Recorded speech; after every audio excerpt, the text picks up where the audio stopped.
your tithe and bring your shame. Bring your guilt and bring your pain. Don't you know that's not your name?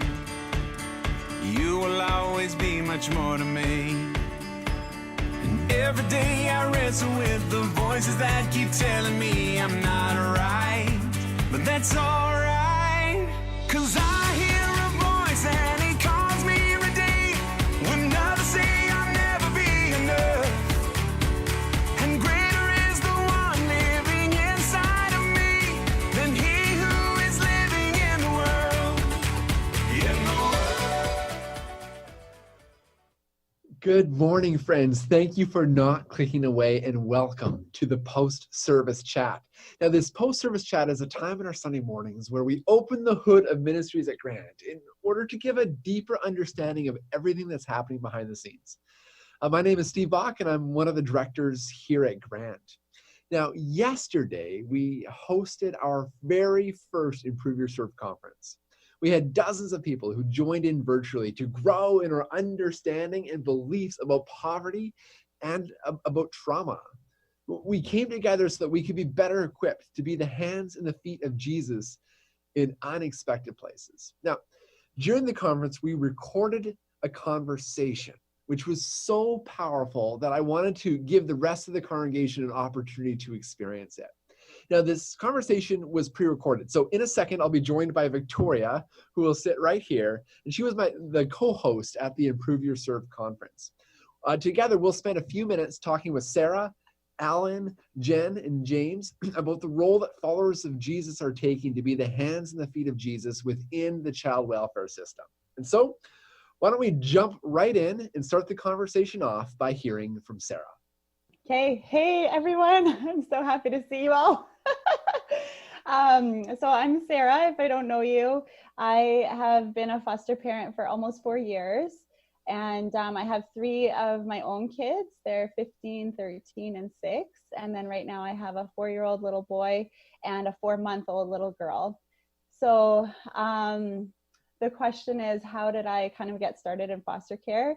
This is like my favorite story because it's so it started before I was a Christian, actually. I had a really special lady in my life, and she fostered, and I just watched her do it so well. Like, she had already been fostering for quite a while, and I just saw her just bringing in every child that needed a home. Like, her house would be full, like literally she slept on the couch and, you know, gave kids her bedroom.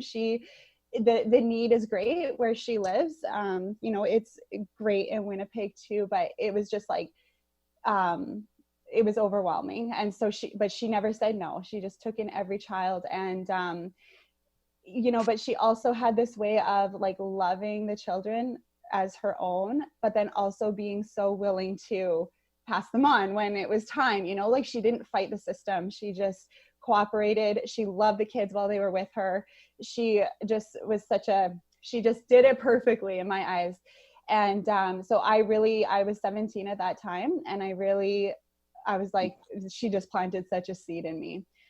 So then fast forward to about 5 years ago, I was sitting in one of Cam's sermons, and he said, if God has put something on your heart to do and you're not doing it, why aren't you?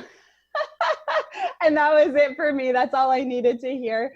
And so I was a very unlikely candidate. I was just coming out of a very bad marriage. I did not have my life together at all, but this was on my heart, and I couldn't fight it. And so I had a lot of conversations with a lot of people, like, is this even something that's okay for me to do? And I got encouraged everywhere I went, and I just went through the process. I was so scared getting licensed, but God got me through all that. When I got into foster care, I knew it was something God wanted me to do, but I had no idea the amazing journey that it was going to be.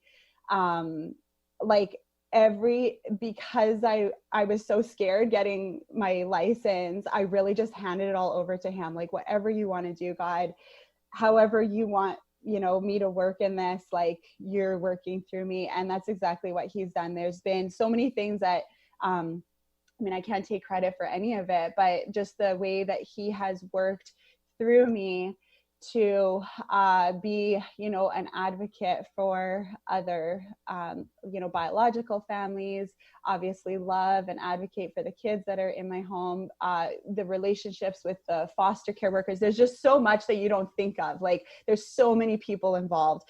And when you allow Christ to work through you, he touches everybody. You know, some workers aren't believers, but you can tell that they are being impacted.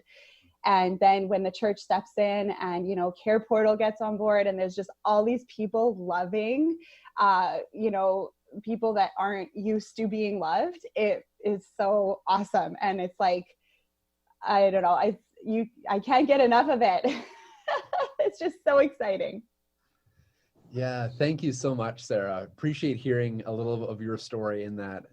Alan, you kind of touched on teens in the foster care system. Could you talk about the pressures that teens in care have as they near the point of aging out, and why is that significant in your mind? Yeah, sure. Well, I have 3 biological kids. They're adults now, and Allison, of course, got the two that she adopted. They're adults now. So, you know, we kind of know, and most of us that are older know the challenges that kids have in transitioning right from teenager to adulthood. So there's a lot of challenges that they have there. But on top of the normal challenges that kids have, just the challenges that kids have when they age out is just really, really difficult to take in and to react to. I think we find that kids in foster care often move from family to family, one situation to another situation. So there's never any longevity in the relationships that they form, and everyone comes and goes. Even the social workers seem to kids get many social workers if they're in the system for a long period of time, and they all have attachment issues because of these things. A lot of these kids, of course, come out of trauma. And Allison, you know, she's the expert on that. She's teaching that course. And so, you know, it's just that they've got a lot of issues. Kids also, like, when they're moving around like that, there's a reason why they're in care. So they're coming out of some bad situations. So they really don't have those historical roots to help them make those important decisions. And, you know, I think it's that first 5 years after they turn 18. So important. They're making big decisions. Again, it's the stats. When you read the stats, I have some stats here. About half of the homeless people in Winnipeg have been in CFS care at one point in their lives. So this was coming out of a Winnipeg street census a couple of years ago. And it was a survey of the homeless people. So lots of them just don't make it. I think part of it is kids in care. They've been in the system. They've not been in control at all, right? So family services is telling them what to do. They have foster care people telling them what to do. They look at this 18 when they turn 18, and they realize that they see it as freedom. I'm free.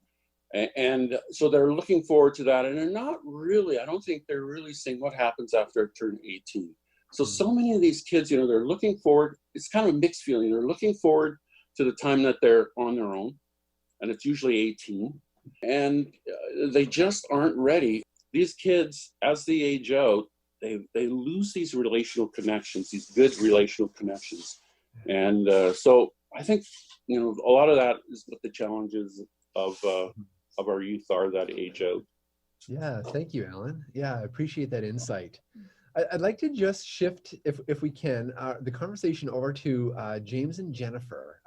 We've been talking about Care Portal a lot at Grant for just under a year now. And I'd be curious, James and Jennifer, could you share a little bit of what's gone on in Care Portal for yourself or for us over these past few months? Yeah. Oh, so Care Portal has gone through some shifts. I think it has just tied in that idea of the village, that we can do this together and just shore up where the needs are, and we're not doing it alone, and we're able to pull in resources from everyone. Because the side that Jamie and I get to see, just being kind of the collector and that gateway between the social worker and a family or child that we're helping and our church resources, is that we see people keep offering things that they don't think are significant, like things that aren't a big deal to them, or things that don't feel incredibly sacrificial sometimes mean the world to someone else. And it has been amazing to build those relationships. And I know even at the beginning of Care Portal, as the church was getting involved, we were a little always careful to not want to be a Kijiji, just a helper of stuff and just filling a physical need and doing a check mark. Because although that is necessary, when people are hungry or they need a bed, then they just need a bed, or they just need the food. Like that is necessary. But that relationship part has been amazing, because people that we are interacting with are desperate to pay back and to be part of it and to be part of Grant with us. So when we're saying, I'm giving you this stroller, there was a really cute red stroller that we delivered to a mom. And I said, this came from a mom with 2 gorgeous babies, and they're super sweet. So a lot of energy vibes are in this stroller. She was like, that's amazing. Can I pass on this baby tub? My baby loved bath time, and she wanted to pass stuff on to other moms, or to, like, none of this is just a quick throw at Band-Aid. It is relationship building. And it gets really exciting to think, although we don't always see every part of it, that as a church, we've been able to contribute to that, that some of that trust is in that God is using what people are like motivating Grant to respond to in a big, huge picture kind of way. So I love that part. I feel very selfish about it, but it is a huge payoff. So this is why I'm so excited that we're all here today to even learn about it and learn that vulnerability factor and that idea that we're all impoverished in some way, and that we can all help each other and shore each other up, whether in the church, outside the church, in our families, with the people that we're connecting with. And it really does become that community that we're all able to chip into. So it's changed a little. COVID has affected it, right? Like, we can't see the families the same way. We can't go and spend time with them or hold their babies.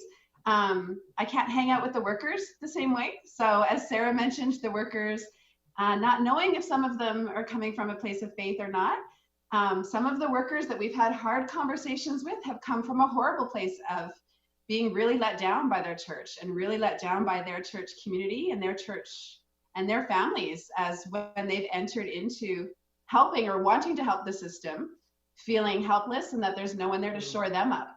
So even in us responding to a child's need through helping them with a foster family or a placement that they're in, the workers themselves are doing a lot of sharing and a lot of relationship building, and sometimes maybe a little bit of healing, because sometimes our faith is in people instead of in God. And so to think that we get really hurt by places we expect support. And I just like that. I think we're a rich pool that people can dig into and that we can contribute to here. So did I answer any question? No, I just talked. Yeah. So awesome to hear how Grant is working with Care Portal. I've loved that we've dove into that a lot lately. One last question for Sarah. Last winter, the people of Grant hosted a baby shower for a family that you are closely connected to. Could you share why that was a significant event, and do you have any update for us? Yeah, wow, that was so significant and so special. And I don't think I still don't understand really how you all did that. Like, Jen just kind of pulled it together. Like, she's obviously has that gift.